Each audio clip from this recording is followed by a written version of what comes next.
चलो बेटा, trading account अपना हो चुका था। हाँ सर। एक बात बताओ वापस, चलो वो प्रेसिडेंट से आप खड़े हो और बताओ ट्रेडिंग अकाउंट क्यों बनाया जाता है, किस पॉइंट ऑफ व्यू से बनाया जाता है? सर ताकि उसका प्रॉफिट देख सके और लॉस मिलता है।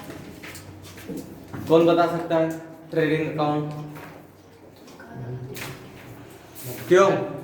ग्रॉस प्रॉफिट और ग्रॉस लॉस जानने के लिए। ग्रॉस प्रॉफिट ग्रॉस लॉस, ठीक है। किस पॉइंट ऑफ व्यू से बनाना इम्पोर्टेंट है? फाइनेंशियल स्टेटमेंट, मतलब वो एक पोजीशन देखने के लिए फाइनेंशियल कंपनी की। कंपनी का नहीं, अपन सोल प्रोप्राइटर बना रहे हैं। क्यों, कौन बता सकता है?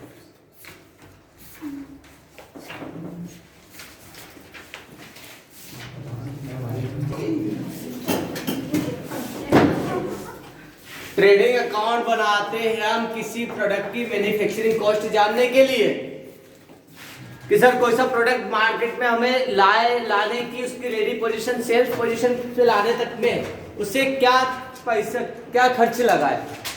मतलब ये हमने बताया था sir, factory point of view से हम बनाते हैं। ट्रेडिंग अकाउंट हम प्रोडक्ट की मैन्युफैक्चरिंग पॉइंट ऑफ व्यू से भी बनाते हैं, इसे मैन्युफैक्चरिंग अकाउंट भी कहा जाता है। हर एक व्यापारी जानना चाहता है कि उसने कोई सा प्रोडक्ट कितने में बना के तैयार कर दिया है। प्रोडक्शन पॉइंट ऑफ व्यू से इंपॉर्टेंट है, इससे हमें पता चलता है कौन सा प्रोडक्ट की हमें कॉस्ट क्या पड़ी हुई है, मतलब कितने में वो प्रोडक्ट बन के तैयार हो गया है। इसलिए किया था अपन ने, ये कंपनी के फाइनेंशियल क्या सोल प्रोप्राइटर के फाइनेंशियल स्टेटमेंट में बनाया जाता है। हमने बनाया कब बनाया जाता? For the year ended, year ended. सही बोला था। एक चीज जो मेन बात कहनी थी वो भूल गए थे सर, ये प्रोडक्शन पॉइंट ऑफ व्यू से इंपॉर्टेंट है।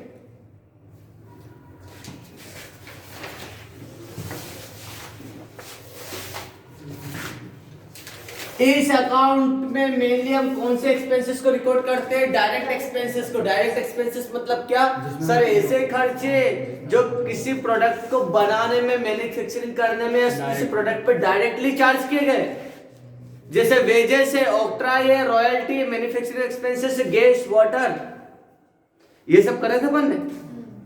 थोड़ी मेहनत कर लेते तो पता चल जाता, तब तो था नहीं इतना। क्यों? जैसे तो मुंह हमारा फटाफट चलता है।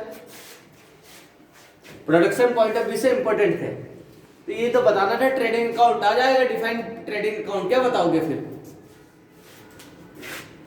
डायरेक्ट एक्सपेंसेस की लिस्ट किसको याद है? बोला था ना याद करने के लिए की थी, तो बताओ। ऐसा याद करना भी कोई मतलब नहीं, आज याद करा कल भूल गए।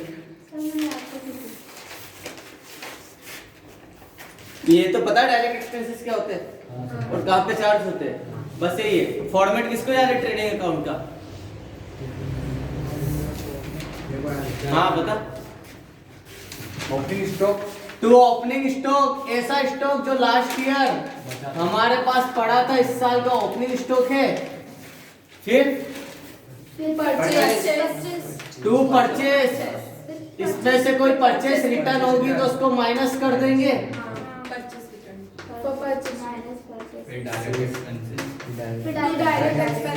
फिर बहुत सारे एक्सपेंसेस जो ओपनिंग स्टॉक और परचेस को फिनिश गुड्स बनाने में काम में आई है, इसे बोलते हैं डायरेक्ट एक्सपेंसेस। लिस्ट याद नहीं है ना तो कभी नहीं होने वाला है। यहाँ पर सर हमारा स्टॉक बनकर तैयार हो जाता है, opening stock, purchase plus direct expenses. Stock पड़ा था रॉ मटेरियल में, बनाने में खर्चा किया, प्रोडक्ट बन के यहाँ पे तैयार हो गया है। ये प्रोडक्ट लाए के यहाँ पर हमने सोचा सर 5000 स्वेटर बना के तैयार हुई, या कोई सी बुक का एग्जांपल लेते हैं। अकाउंट की बुक है, प्रोडक्शन में इतना लगा है, 3000 बुक्स यहाँ पे बन के तैयार हो गई। 3000 में से हमने 2000 बुक सेल्स कर दी, 2000 के 2500 बुक सेल कर दी। 3000 में से सर 500 बुक रिटर्न आ गई। 500 बुक रिटर्न आ गई है तो 200 बुक क्या है हमारे पास बची है, सॉरी कितनी, 500 बुक बची है, 500 नहीं 1000, 3000 थी, 3000 बुक सेल करिए, 3000 में से क्या 500 वापस आए। सॉरी 2500 बुक सेल कर दी थी, 500 वापस आ गई, मतलब 2000 ही सेल हुई है। 1000 बुक्स बची है, ये बची लिखी हुई है क्लोजिंग स्टॉक।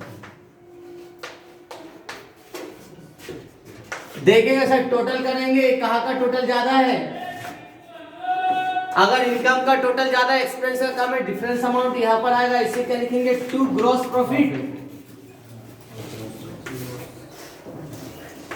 मतलब इस साल हमें बिजनेस में प्रॉफिट हुआ है, लेकिन अगर एक्सपेंस ज्यादा होता है कि सर हमने खर्चा ज्यादा कर दिया और इनकम कम हुई है, तो डिफरेंस अमाउंट इधर आएगा। इसे क्या लिखेंगे, बाय ग्रॉस लॉस।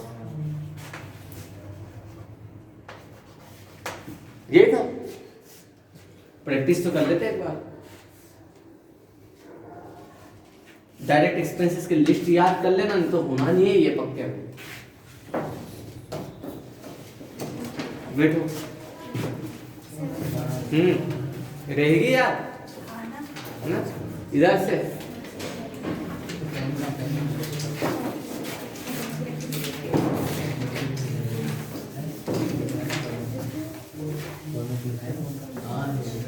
अब बनाना है profit and loss account.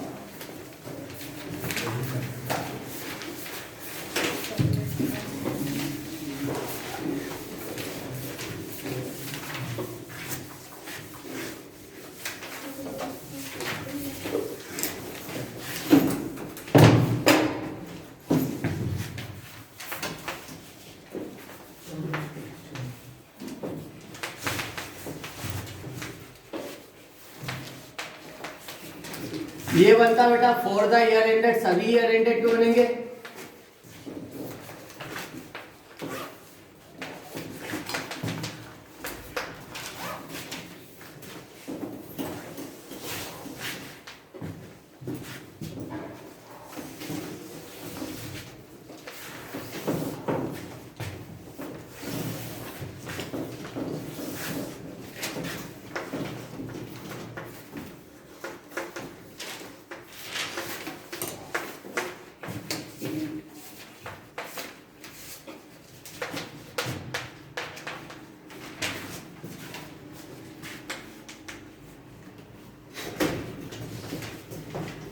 Book का ये देखो, ये मान लो ये बुक की एमआरपी कितनी है,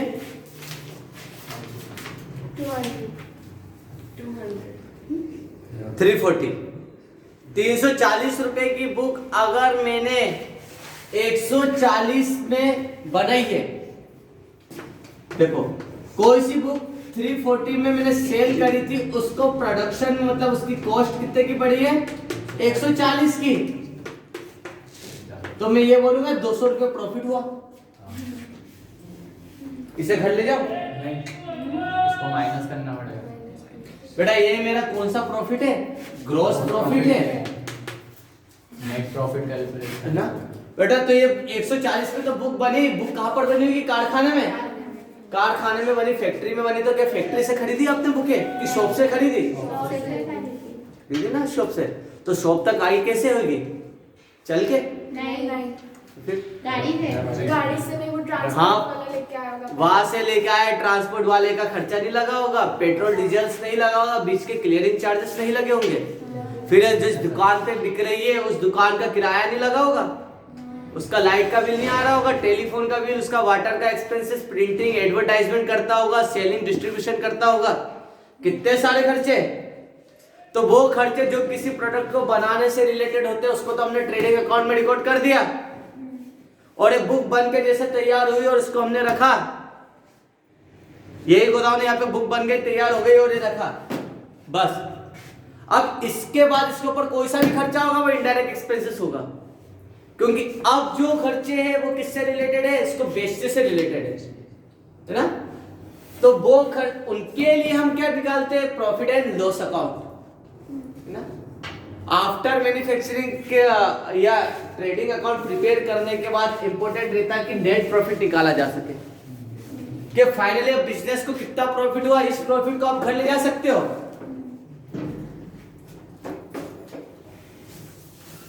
तो अभी 240 रुपए ग्रॉस प्रॉफिट ट्रेडिंग अकाउंट से निकालते हो, इसे कहाँ पे ट्रांसफर कर देते हैं? प्रॉफिट एंड लॉस अकाउंट में।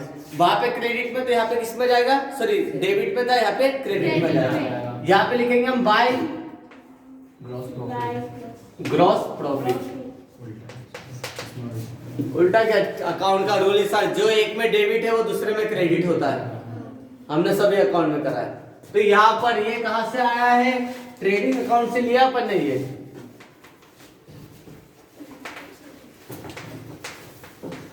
ट्रेडिंग अकाउंट से आया है, ठीक है। अब देखो ये किसके पॉइंट ऑफ व्यू से ज्यादा इंपॉर्टेंट है? सेलिंग पॉइंट ऑफ व्यू से। ऐसे खर्चे अधिकतर कहां पर होते हैं? ऑफिस में होते हैं, शोरूम में होते हैं, ठीक है। क्योंकि यहाँ पे प्रोडक्ट को बनाया नहीं जाता, बेचा जाता है, तो वो अपने पॉइंट ऑफ व्यू से अलग अकाउंट बनाता है, जिसको ट्रेडिंग अकाउंट कहते हैं, sorry profit and loss account कहते हैं।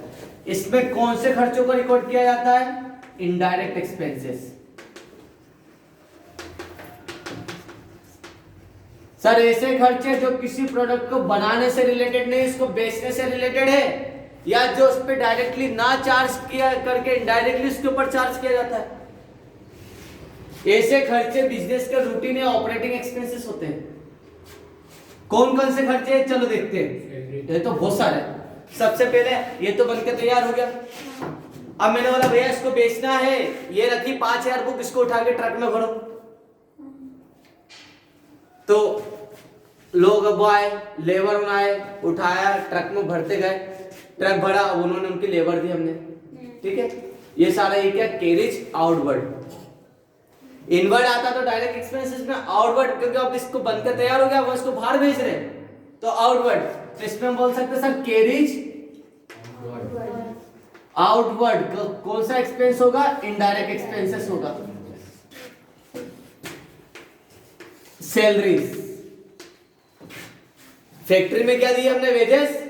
यहाँ पे ऑफिस में क्या दिया हमने? सैलरी।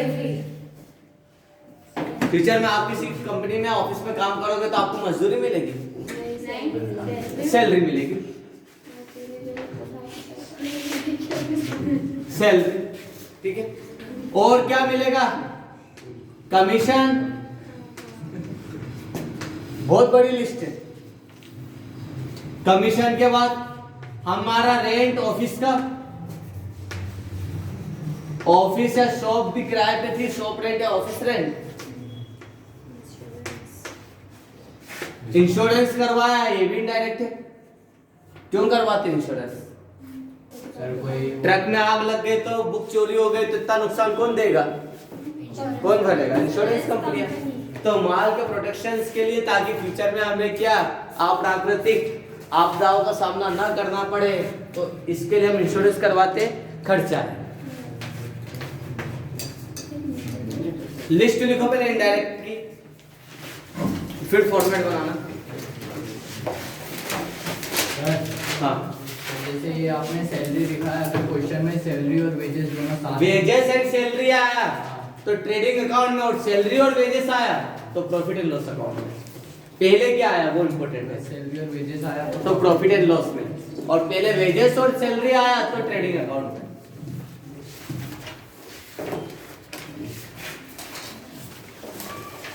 अप्रत्यक्ष व्ययों की सूची इस प्रकार है। इनडायरेक्ट एक्सपेंसेस 626 ये दे रखा है, इसमें देख लो, सैलरी एंड वेजेस, ठीक है, और वहां पे वेजेस एंड सैलरी आता है। 626। अरे उस पे मत देखो, मैं बोल रहा हूँ लिखो। पहला है बेटा सैलरीज, ये फॉर्मेट के साइड में लिख लो, इनडायरेक्ट एक्सपेंसेस की लिस्ट, फॉर्मेट तो अलग ही बनाना। लिस्ट ऑफ इनडायरेक्ट एक्सपेंसेस के नाम से डाल दो।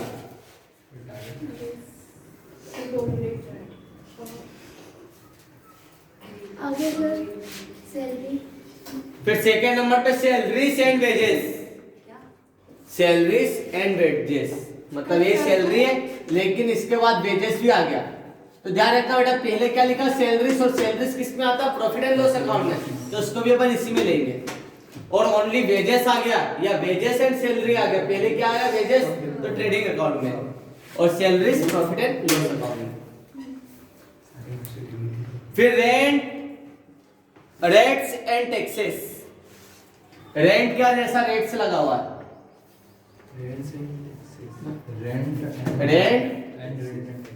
Rates and taxes.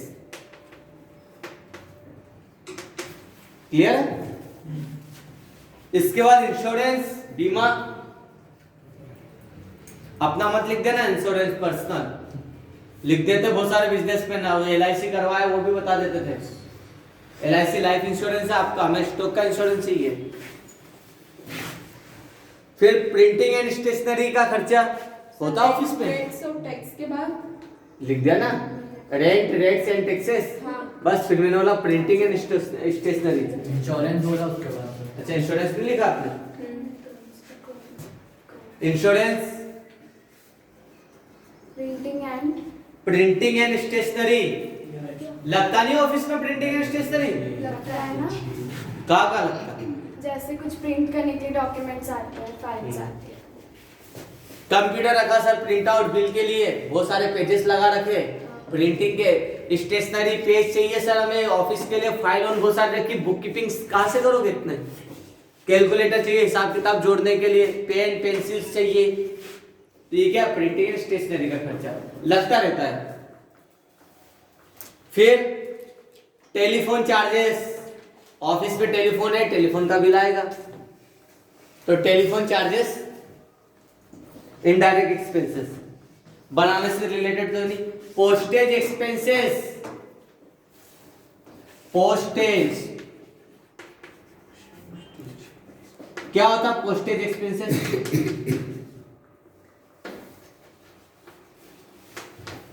क्या होता है बेटा? अपन को डिस्कशन भी करना, रखना नहीं है। भेजने का पैसा। हाँ, इस बुक को मुझे भी अर्जेंटली महाराष्ट्र भेजना है, क्या करूं? कोरियर कर देता हूं, कोरियर चार्जेस है ना। कैसा तो नहीं किसी बंदे को पहुंचाऊंगा मैं उसके। तो ये बुक की बात नहीं कह रहा हूं, ऑफिस में बहुत सारे ऐसे डॉक्यूमेंट्स होंगे, फाइल होंगे, प्रोडक्ट होंगे, जिनको हमें क्या करना पड़ता है, एक जगह से दूसरी जगह भेजना पड़ता है।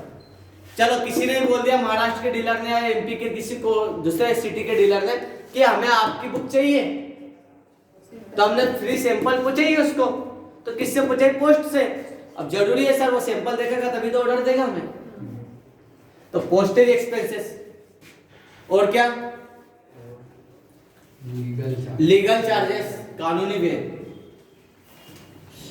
बहुत सारे हैं क्योंकि यही एक्सपेंस ज्यादा होते हैं।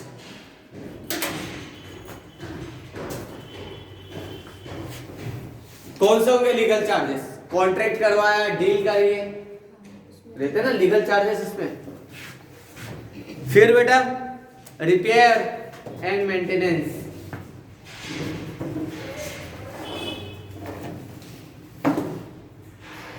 Repair and maintenance. डिस्काउंट किस में आएगा सर? इसी में ही आएगा बिल्कुल।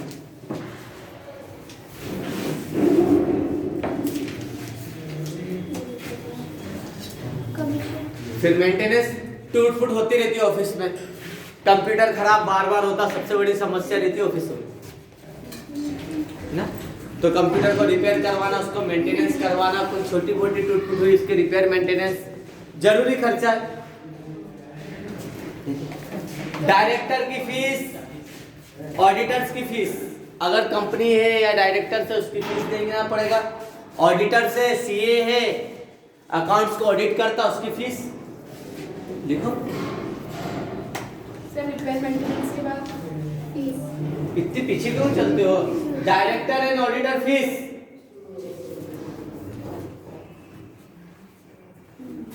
ऑडिटर्स कौन होता है? Chartered accountant.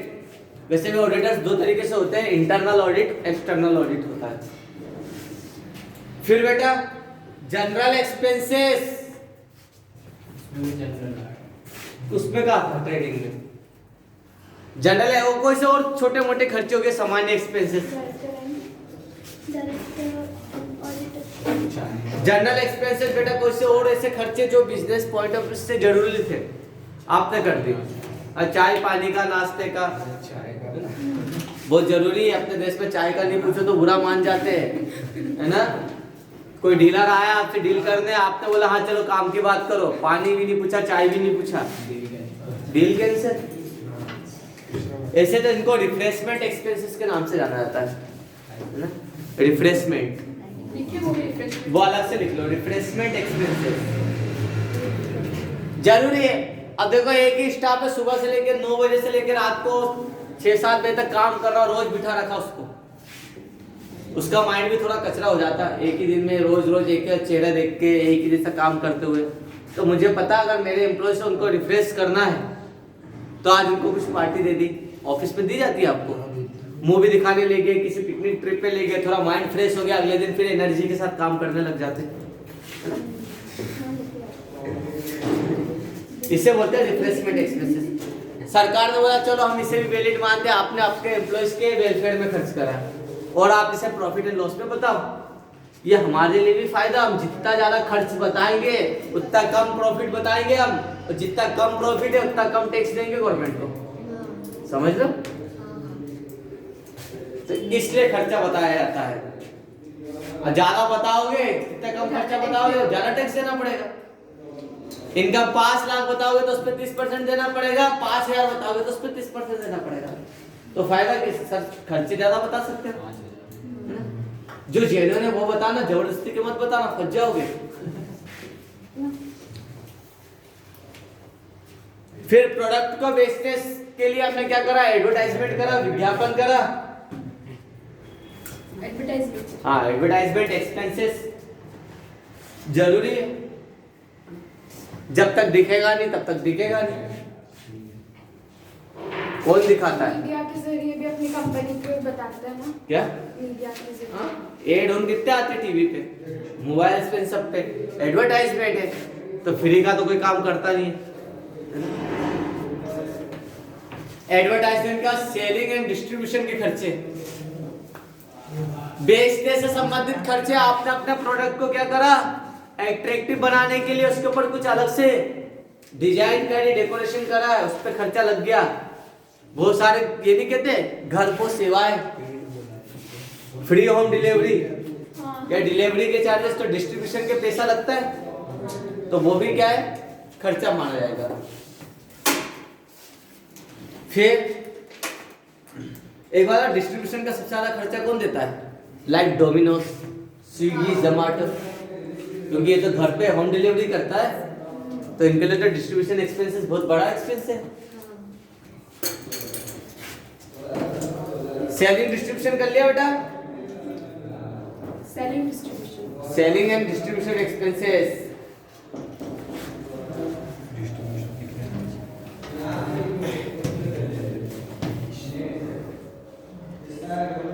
फिर लिखना बेटा ट्रेवलिंग एक्सपेंसेस।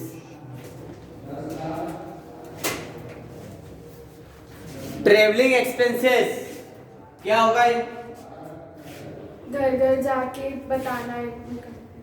नहीं, बिजनेस के काम से अपन को बाहर जाना पड़ा, हाँ किसी को बाहर भेजा है अपन ने, मैं बाहर गया हूँ या मैंने अपने किसी एम्प्लॉय को बिजनेस के काम से बाहर पहुंचाया, लाइक भोपाल पहुंचाया, जबलपुर पहुंचाया, पैदल तो जाएगा नहीं, बस ट्रेन कुछ ना कुछ लगेगा, तो उसका जाने का रुकने का सारा खर्चा बिजनेस के लिए ही किया है उसने, बिजनेस पॉइंट ऑफ व्यू से तो ये डेबिट किया जाएगा। फिर बेटा इलेक्ट्रिसिटी एक्सपेंसेस, लाइट का बिल ऑफिस के, इलेक्ट्रिसिटी के नाम से डालते हैं तो वैसे इलेक्ट्रिसिटी एक्सपेंसेस के बाद हमने डिस्काउंट दिया है, डिस्काउंट अलाउड एक्सपेंस है, लॉस है हमारे लिए, यहां पर बताएंगे। अब पता चल गया डिस्काउंट की एंट्री आप कहां करोगे, इधर।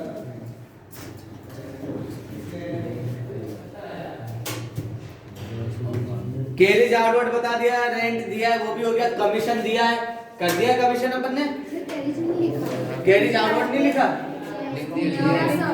सबसे पहले नंबर पे लिखा है ना बेटा, लिखा है कि नहीं, देख लो।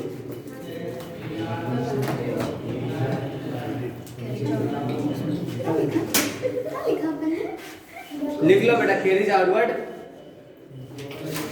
बिजनेस चलाने के लिए हमने क्या करा था, लोन भी लिया था, तो लोन का हम इंटरेस्ट दे रहे हैं, तो इंटरेस्ट पेड कर रहे हो तो वो भी एक्सपेंस है, ठीक है।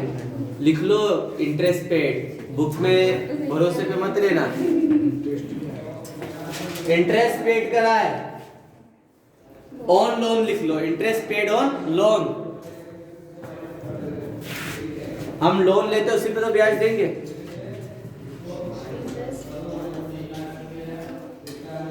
पैसा डूब गया है bed debts,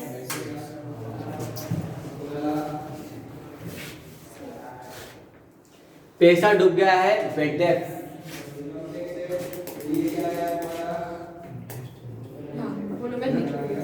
bed debts. Depreciation chapter करा है अपन ने अच्छे से। देखो डेप्रिसिएशन आपके पास से केस नहीं गया है ना? हाँ, तो हमने लिए क्या फायदा है सर, 50,000 का प्लांट साल भर यूज करा है सर, खर्चा तो नहीं हुआ, लेकिन आपको पता है घिसा है तो सर काम करने की कैपेसिटी अब उसकी कम हुई है। 5,000 हमने उसका डेप्रिसिएशन बताया, सरकार ने बोला इसको आप एक्सपेंस बता सकते हो ना। तो हम प्रॉफिट एंड लॉस में कहाँ पे बताते हैं इसको, डेबिट साइड, कैश में नहीं होता है, नॉन कैश होता है, ठीक है। और लिख लो एबनॉर्मल लॉस, असामान्य हानि, abnormal loss.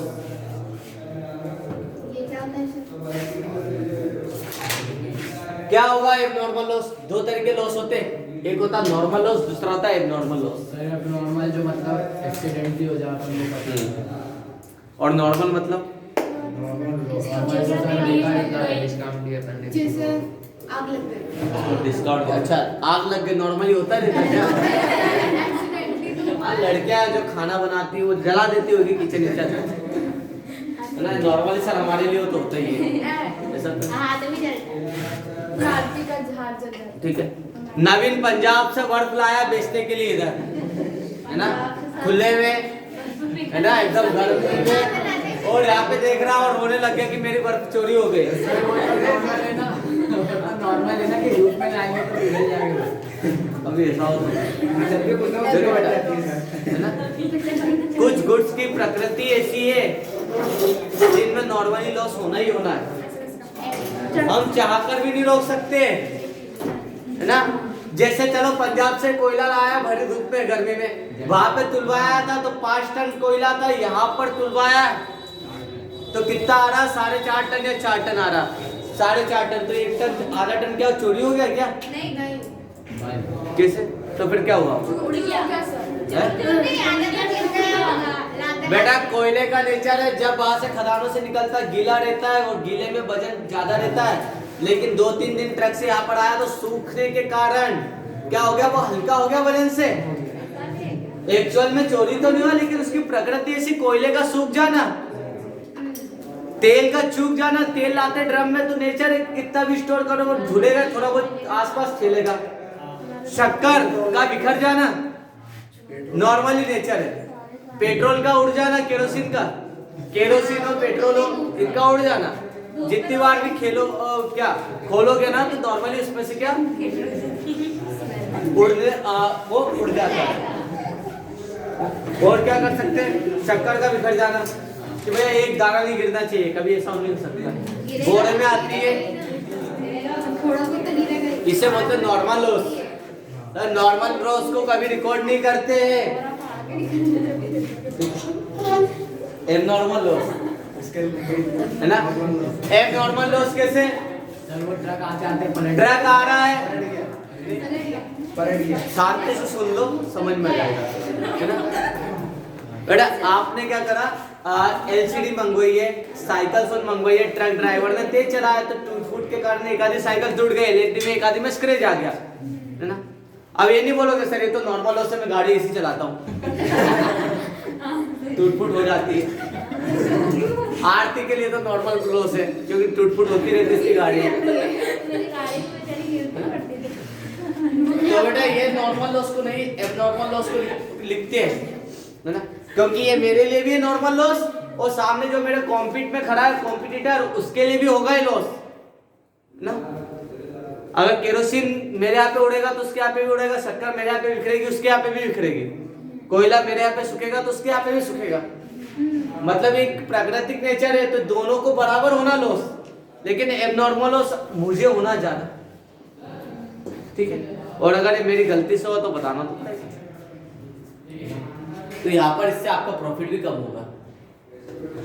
Abnormal loss clear है, हो जाएगा? हाँ सर। Abnormal. सर बस इतना ही है। ठीक है, यहाँ तक हो जाने के बाद यहाँ पे हमने सारी लिस्ट लिख दी है, एक्सेट्रा सब बता दिया मैंने आपको।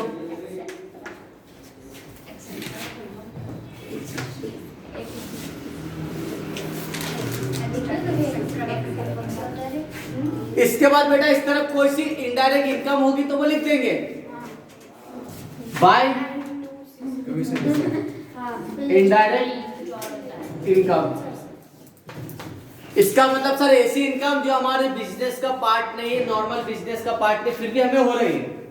जैसे हमारे 3 फ्लोर थे, नीचे के फ्लोर पे बिजनेस चल रहा है, ऊपर के दोनों फ्लोर हमने क्या कर दिया, रेंट पे दे दिए, वहां से किराया मिल रहा है, तो रेंट मिल रहा है, रेंट रिसीव्ड हो रहा है, तो इनकम है, क्रेडिट होगा। सर बैंक में डिपॉजिट करा तो वही देखो, रेंट रिसीव्ड हुआ इनकम है, इंटरेस्ट दिया है एक्सपेंस, इंटरेस्ट मिला है इनकम, इंटरेस्ट रिसीव्ड हुआ। किसी कंपनी के शेयर खरीदे रखे थे, वहां से हमें प्रॉफिट मिला, डिविडेंड रिसीव्ड। प्रॉफिट को डिविडेंड कहा जाता है, लाभांश। रिसीव्ड। डिस्काउंट दिया था मिला है। तो यहाँ पर डेबिट मिला है, तो हमारे लिए इनकम है, क्रेडिट। Discount received. और क्या बता सकते हैं? बेड डेस्क पैसा डूब गया था, बाद में बंदा पकड़ना आया है ना, उससे रिकवर हो गया, यहाँ पे बता सकते हैं बेड डेस्क। चार्जेस बेड डेप्स रिजर्व बता देना यहाँ पर, रिकवर्ड भी और रिजर्व भी। क्या बता रहे हो? इलीगल। कहां से सीख गए? इलीगल चार्जेस क्या? अच्छा, चोरी करी तो उसका पैसा बताओ प्रॉफिट एंड लॉस में। रिश्वत बोलते हैं सर। सर किसी को निपटा दिया तो पैसा यहाँ पर आ गया है ना। अरे ये इलीगल चार्जेस को इनकम बताओगे? पुलिस आएगी सबसे पहले पकड़ ले आएगी, बैलेंस शीट के साथ उठा के ले आएगी इसको। कोई इलीगल चार्जेस नहीं बताएंगे भैया, चोरी की इनकम कौन बताएगा इधर? बस यही रहता है, बाकी कोई अदर इनकम है। जैसे क्या करा, कौन बनेगा करोड़पति में चला गया नवीन, और जीत के आ गया 5 लाख रुपए, बताने पड़ेंगे। तो सर वो इसमें क्यों बताएंगे, वो बिजनेस से रिलेटेड थोड़ी ना। वो अदर इनकम में अदर ये जब निकालेंगे जीटीआई ग्रॉस टोटल इनकम, वहाँ पे इनकम फ्रॉम अदर सोर्सेस में बताएंगे ये। अभी टैक्स करोगे ना तब पता चल जाएगा, बाकी तो नॉर्मली यही है।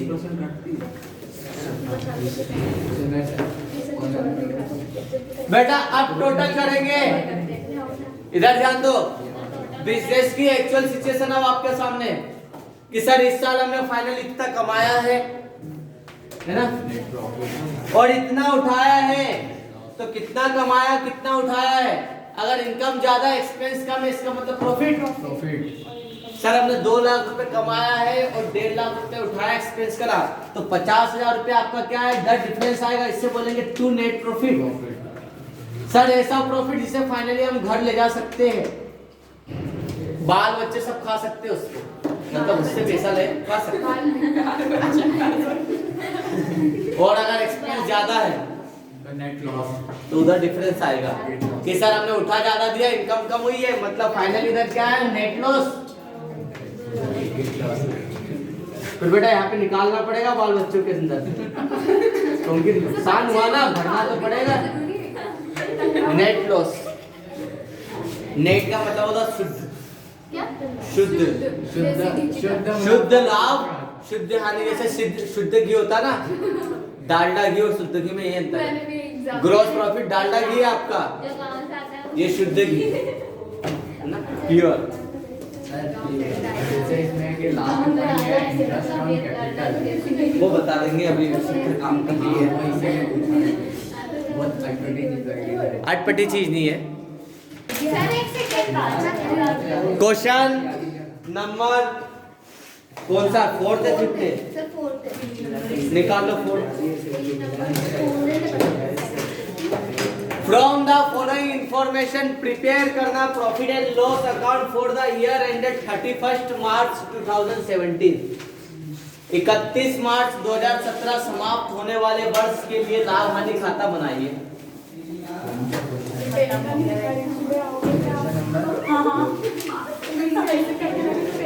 बोलना नहीं है बेटा, सामने देखो।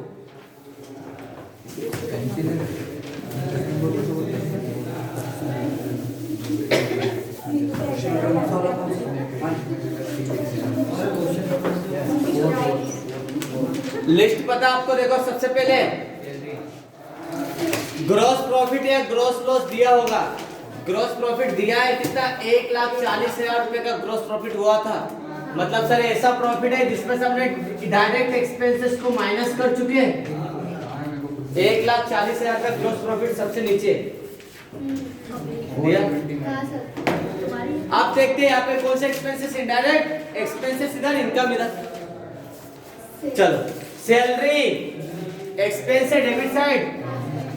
सर 1,40,000 का प्रॉफिट था, इसमें से हमने सैलरी दे दी। कितनी दी, 60,000 की सैलरी। डिस्काउंट दे दिया तो डिस्काउंट अलाउ 8,000 का डिस्काउंट दे दिया। डिस्काउंट मिला है, इनकम है बाई साइड, गेन है बाय डिस्काउंट रिसीव। कितना, 5,000 का। बेटा क्वेश्चन नंबर डाल दें। Question number 4, page number 479, English medium और हिंदी मीडियम। विलायती सर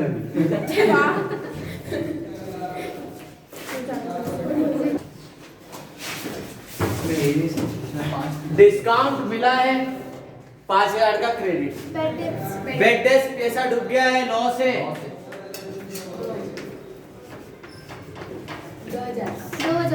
2,000 का तो सर लॉस हो गया।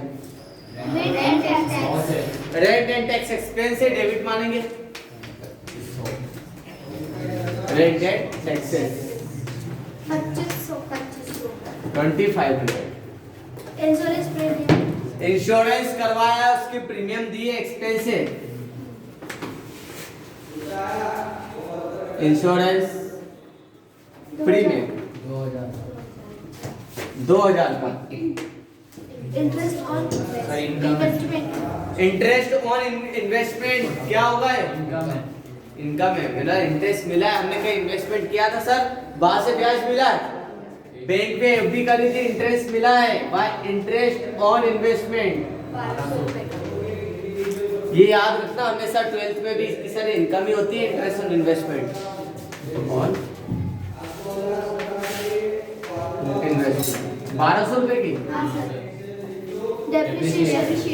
डेप्रिसिएशन एक्सपेंस में बताएंगे, नॉन कैश आइटम है। कितना लगा रहे डेप्रिसिएशन, 4,000 का।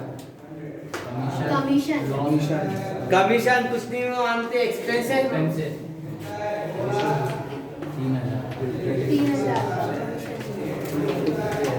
कमीशन 3,000 का। ट्रेड एक्सपेंसेस 17,300 का। Trade expenses 17,300। और बस अब फाइनली आगे सिचुएशन क्लियर हुई कि सर ओवरऑल अब हमने कितना कमाया था इस साल। कितना कमाया, 1,40,000 और 1,00,000 क्या ग्रॉस प्रॉफिट तो कैलकुलेट दे रखा ना ऑलरेडी, तो करेंगे कैलकुलेट इसको हमने, मतलब जो इसमें टोटल नहीं बेटा कहाँ से कैलकुलेट होता, ग्रॉस प्रॉफिट ट्रेडिंग अकाउंट से। अब ट्रेडिंग अकाउंट तो कहा नहीं, इसका मतलब जब जब प्रॉफिट एंड लॉस अकाउंट बनाने के लिए कहेंगे ये चीज दी होगी। Interest on investment. तो इस साल हमने टोटल कितना कमाया, 1,40,000, 45 और 1,46,200, 1,46,200। इस साल आपके पास आया कितना सर? 1,46,200, 1,46,200। और इसको कमाने के चक्कर में कितने खर्चे हुए? लॉस हो गया। कहाँ से 200? अभी देखते हैं। टोटल तो करे इसका। इसका टोटल 10,000 वाले देख लो पहले। 60 और 10 70,000। अब 1000 वाले देख लेते हैं। 8 2 10 2 12 2 14 14 और 4 18 18 और 3 21 21 और 7 28 28,000 वाले जोड़े तो 28,000। अब 100 वाले देखो। 5 और 3 8 800 8 8 9। कम खर्चे हुए मतलब इधर डिफरेंस किधर आएगा? इधर कि सर हमने कमाया कितना? 1,46,200 और इसको कमाने में उठाया कितना? 98,800, 98,800। माइनस कर दो 0 0। 12 में से 8 गया 4, 5 15 15 में से 8 गया 7, ठीक है। और फिर ये बचा 13 13 में से 9 गया 4। तो डिफरेंस अमाउंट कितना आ रहा था सर? 47,400। क्योंकि कहाँ का टोटल ज्यादा आ रहा है? वहां का सर। वहां के टोटल में से इसके टोटल को माइनस कर देंगे तो डिफरेंस अमाउंट आ रहा है 47,400। मतलब इस साल हमने इतना प्रॉफिट कमाया। इसे क्या बोल देंगे? Net profit. क्लियर? ये हो गया क्वेश्चन। अभी तो क्वेश्चन चालू ही नहीं हुआ। ट्रेडिंग अकाउंट बनेगा, प्रॉफिट एंड लॉस, फिर बैलेंस शीट, तब जाके क्वेश्चन कंप्लीट होगा आपका।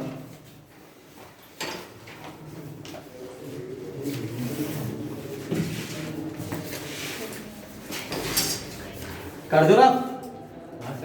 कर दो। सर, अभी क्या हुआ? सर वो वापस पूरा पेज काट देंगे।